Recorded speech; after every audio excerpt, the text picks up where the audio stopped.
Last night, Kyrie Irving and the Boston Celtics have now found themselves in a 3-1 hole against the Milwaukee Bucks. Yes, they lost 113 to 101 last night, and it's looking pretty funny out here. It's looking shaky in these streets for Kyrie and the Boston Celtics.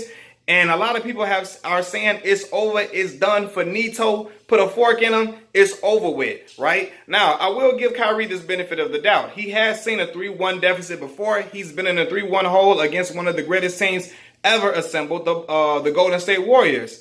Although, last time he did that, he had an all-time Pantheon great across the court from him, a guy who's able to put up 50 on any given night if he wanted to. He does not have that luxury right now, right? And let's talk about it, because last night, my boy Kyrie shot 7 of 22 from the field. 7 of 22. Now, I wrote this down, too. He had 6 rebounds and 10 assists. Now, that's pretty nice, but nonetheless, he shot the ball terribly. In fact, Kyrie has shot the ball terribly in the last 3 games. Over his last 3 games, he is now shooting 19 for 62 from the field. Yes, I said it, 19 for 62 from the field. Now, this is not going to be a Kyrie Irving bash fest, a Kyrie Irving bash video.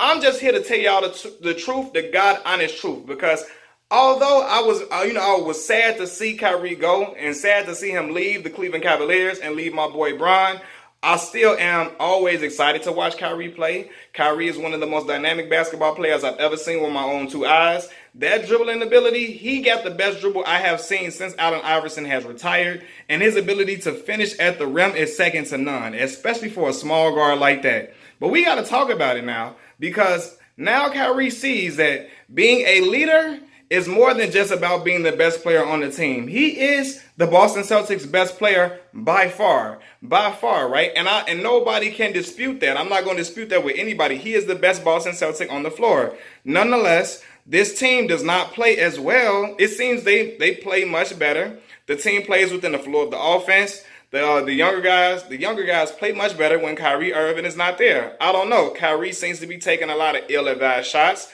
a lot of bad shots to try to force himself to be the hero in a lot of the situations. And I know he wanted to go to Boston to write his own legacy, to write his own destiny and play on his own team and be that guy, especially after hitting that big shot he hit in 2016 to seal the deal for the Cavs to win the championship. He wants to be looked at as an all-time Pantheon great in his own right, and there's nothing wrong with that. But at the same time, if you want that type of label, you got to deal with the criticism that comes with it if you do not deliver. Now, Kyrie Irving sees that he kind of had it pretty good when he was playing alongside LeBron James, because he had another guy that was able to put up the monster numbers and rise to the occasion at any moment like he is. And you see, this is the thing too.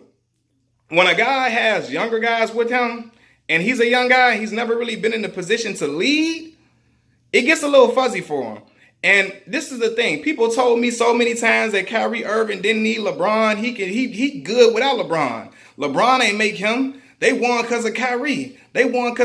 And I told y'all the same thing over and over. Although I love Kyrie Irving, Kyrie is not a player to drag you to a championship. He's not the guy that's going to put you on his back and just lead you to the well, lead you to a championship. Kyrie Irving is a weapon, a hellified weapon that you add to a team that already has a Pantheon great. Put Kyrie Irving alongside of him, and they're going to do some special things. But Kyrie Irving, his game is not built to carry a team all the way by himself. And we saw it before LeBron James even came back. Cleveland kept being in the lottery. Now, Kyrie Irving was the number 1 pick, the best player in his draft. And he still couldn't get the Cleveland Cavaliers out of the lottery. Some say he was young. But I say this, Derrick Rose, his first year, he got the Bulls to the playoffs. Kyrie and them still in the lottery. And you could say that the Cavs or the Bulls team was better, but it's just some guys' game is built to carry a team. Other guys are prolific offensive players with a hellified arsenal, but there are weapons to add to another Pantheon great to get you over the hump. That's what Kyrie's game is. He's not built to lead a team by himself, to be the lone star franchise player. I don't think that his game is equipped for him to be the centerpiece, the focal point of a championship team. And I'm sorry. Now, I also got to give my kudos to Giannis. Giannis Antetokounmpo, or Antetokounmpo, however you pronounce it, Greek freak. Y'all know who I'm talking about. Last night, he finished with 39 points, 16 rebounds, 4 assists, 1 block, 1 steal on 68. Yes, I said it's 68% shooting. The boy playing ball, man. When I tell y'all the boy is a ball player, he is a damn ball player. Like, I'm for real. Giannis has taken strides in this game that I never would have saw coming years and years ago. He killing, man. He averaging 33, 13, and what? And 5 in the last 3 games, and shooting over 60% in all those last 3 games, man.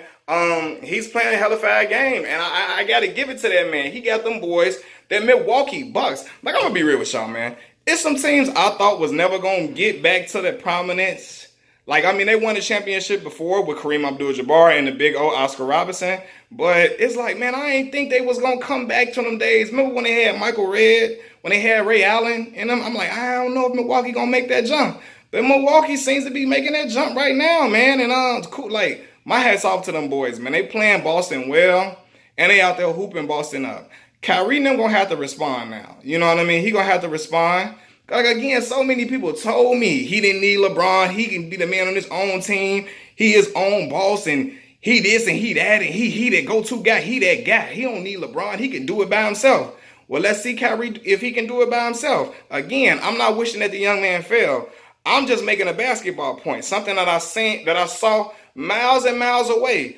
I saw that Kyrie's game is not built like that. Now, if he proves me wrong, I will be the first person to come on this channel and eat crow. Because, again, I'm a fan of Kyrie, but I got to call a spade a spade, and I see it how it is. Call it how it is.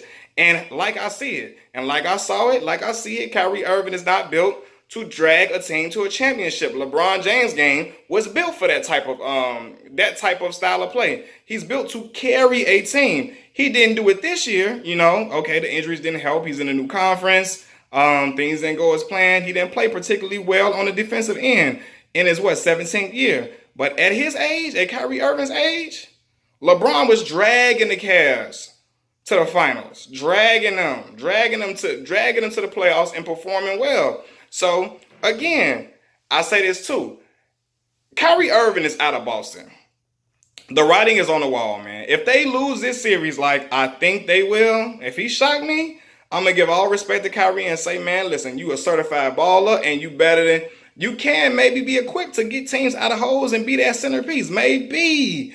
But then again, I still don't know. Even if he win this series, I still don't think he can be the centerpiece. But he would just prove me the hell wrong. But I think he out of there.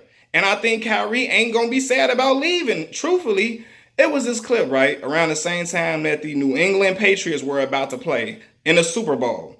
And they asked Kyrie about how he feels about the game. And Kyrie Irving answered like, yeah, go Pats. Go Pats. Like, he didn't give a damn. He didn't care nothing about the Patriots.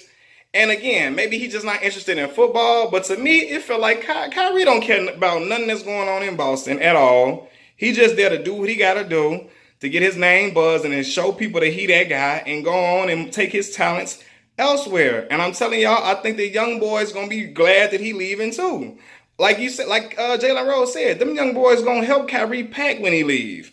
Because they're ready to show what they can do on their own time, man. Them young boys played well last year. Jaylen Brown, Marcus Smart. What's my other boy name, man? What's the twin? Y'all know who I'm talking about. Golly. What's my boy? Morris. Yeah, the Morris brother. Them young boys play well, man. Jason Tatum. And I think the ball moves more fluidly without Kyrie, unfortunately. There's more space on the floor, it seems like. Things seem to be much better. So them young boys want to say, hey, Kyrie gone, I can show my worth and prove that I'm a guy that teams should pick up. Terry Rozier was out there shining bright like a star, with the exception of that Game 7, which was horrid by him last year against the Cleveland Cavaliers. But last year, Terry was out here showing guys, hey, man, I'm still that guy from Louisville. He was looking great, and guys was calling him Scary Terry, giving him nicknames. And y'all know when they give you a nickname, that means you have arrived, and that means you are on people's radar. So he was on people's radar last year. But again, Kyrie Irving back, and it's kind of slowing up his rhythm. So them young boys going to be happy that he gone as well. It's going to be like it might be a happy departure, you know. But there's another thing too. Brad Stevens needs to be criticized. Because guess who had 2 points last night? 2 points. Oh wait, hold on. I wrote his down too. 1 of 5 shooting, 2 points last night, 3 rebounds. Gordon Hayward. And I told folks, people was mad at me because I said I ain't never think Gordon Hayward was all that. He was alright. And he was putting up 21 a game in Utah, but I still wasn't impressed. I was never really impressed with his game. Now, I'm going to give him the benefit of the doubt. He had that gruesome injury last season. He's trying to come back and bounce back, and it's his first year playing healthy, coming back from that. So I'll give him the benefit of the doubt. He got to get into the swing of things. He got to take this year. They take the bumps and rolls. But I thought that he would be playing better by this point in the season. I had Gordon Hayward on my fantasy team this early in the season. And let me tell y'all right now, I had to drop that boy like a bad habit. I dropped that boy so quick, I couldn't deal with him. The boy he'd have a 15-point game and won't score 15 points again for another 2 to 3 weeks. He out there giving you 7, 8, 9, 6, and 4 rebounds and a block. I'm like, no, you just taking up space on my roster. You got to go, player. I'm cutting all ties with you. And I had to do it. And right now, when Brad Stevens inserted him into the starting lineup just because, he was that guy in Utah, and he played for Brad Stevens at Butler. He felt like he's the guy, so he forced him into the starting lineup when he wasn't ready instead of making him earn it after coming back from injury. And I think that messed up some chemistry as well. So some onus is on Brad Stevens as well, man. But the Celtics are in trouble. And let's see if they can come back, y'all. But again, my whole stance remains the same. Kyrie is a weapon that you use to get over the top when you got a prolific Pantheon all-time great on your team. He's not the guy that's going to get you. He's not the guy to carry you and drag you to that point. He's the guy to help get a team over a hump that already has an all-time great on the team, a superstar player. You add him to the bunch because he's the offensive weapon that's going to knock down big shots and do some great things in the clutch.